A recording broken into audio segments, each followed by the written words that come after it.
Video शुरू करने से पहले मेरे चैनल को सब्सक्राइब कर लें और घंटी का बटन दबाकर ऑल नोटिफिकेशंस ऑन कर लें ताकि इस चैनल पर होने वाली लाइव स्ट्रीम्स और वीडियोस आपसे मिस ना हो।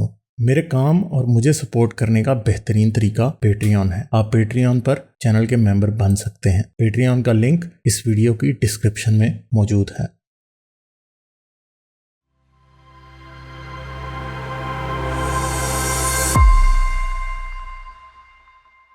गुलजार भाई कैसे हैं हाँ, आप? मैं भी आपसे इजाजत चाहूंगा, लेकिन 2 से 3 चीजें हैं वो मैं आपसे हम्म पूछना चाह रहा हूँ। पहला एक साइंसी हम्म सवाल है। दो मजहबी लोग बात कर रहे थे, एक मोमिन और टुनी। हम्म वो दोनों बात कर रहे थे, उन्होंने जब सूरज को देखा, चांद को देखा, तो कह रहे हैं ये गोल इतना जबरदस्त गोल है, ये जरूर भगवान या ब्रह्मन या अल्लाह ही कर सकता है।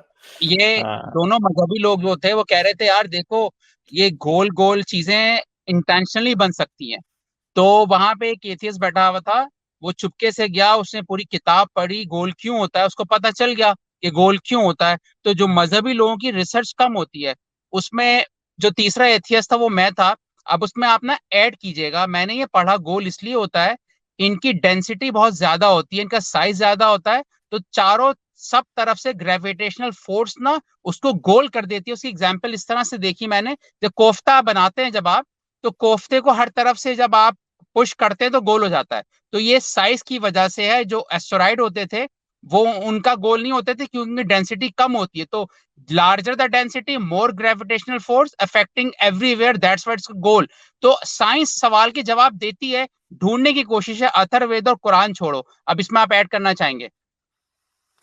और उनको चांद तो नजर आ रहा है कि बड़ा गोल है, मगर उनको ये नहीं नजर आ रहे है सीरीज जो है वो पूरा गोल नहीं है, और चांद भी पूरा गोल नहीं, जमीन भी पूरी गोल नहीं है। ठीक है, जमीन इज, चांद, जमीन, कोई भी प्लैनेट जो कि अपने एक्सेस पे रोटेट करता है या अपने एक्सेस पे रोटेट नहीं करता, दोनों ही कंप्लीटली राउंड नहीं होते।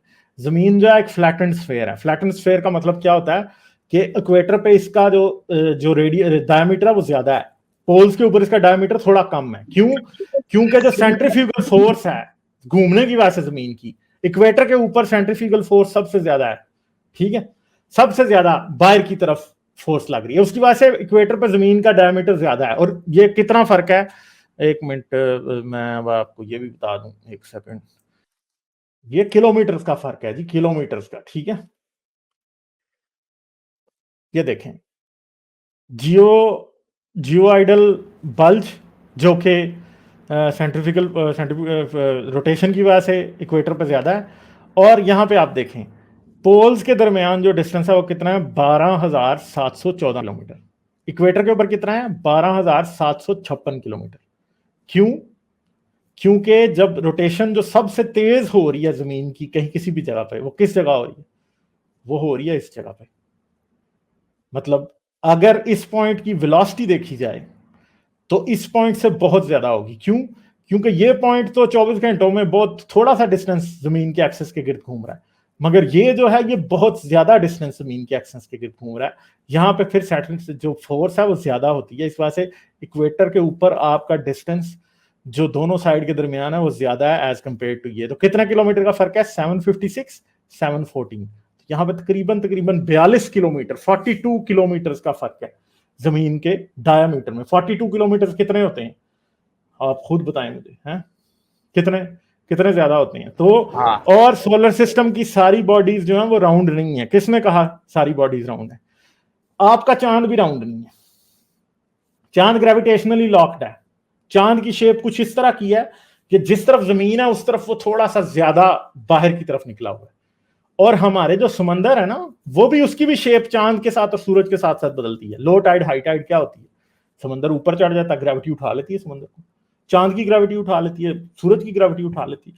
इसी तरह, और जुपिटर के जो मून्स हैं उनके अंदर उसकी ग्रेविटेशनल फोर्स की वजह से इतना फर्क पड़ता है कि उनके अंदर वल्कनिज्म शुरू हो जाता है, यानी आतिशबाजी पहाड़ फटने लग जाते हैं। क्योंकि वो उनकी उसकी ग्रेविटी क्या करती है, जब जब वो जुपिटर के गिर्द घूम रहा है, इतनी स्ट्रांग ग्रेविटी है कि वो एक तरफ से प्लैनेट को इतना पुल करती है कि उसका जो कोर अंदर है वो मेल्ट होने लग जाता है, अंदर वाला मटेरियल सारा। और जब जब वो उसके गिर्द घूम के अपना चक्कर पूरा करता है, मेल्टिंग के साइकिल्स पूरे होते रहते हैं। और उसकी वजह से जुपिटर के मून्स के अंदर ग्रेविटी की वजह से सिर्फ और सिर्फ उनकी नेचर इस तरह की होती है कि उनकी शेप बदलती है। और सोलर सिस्टम में कोई बॉडी ऐसी नहीं है जो कि परफेक्टली राउंड है। सूरज जो है वो perfectly round as compared to बाकी की चीजों के हो सकता है, बट कोई भी चीज ऐसी नहीं है जो कि परफेक्टली राउंड है। ठीक है, तो ज्यादा बॉडीज जो हमारे सोलर सिस्टम के अंदर हैं वो राउंड नहीं है, वो ऐसी हैं जिनकी जितना डायमीटर और मास बढ़ता जाएगा उतनी ही ज्यादा चीजें राउंड के करीब जाती जाती हैं, मगर परफेक्टली राउंड कोई भी नहीं है। ठीक है, ये कहना कि चांद राउंड है बहुत ही बड़ी बेवकूफी है। ठीक है, तो ये सीरीज है जो कि one of the Galilean moons है। ठीक है, ये तकरीबन राउंड के करीब है पर राउंड नहीं है। ठीक है, फिर इसका डायमीटर कितना है? 620 माइल्स, 620 माइल्स।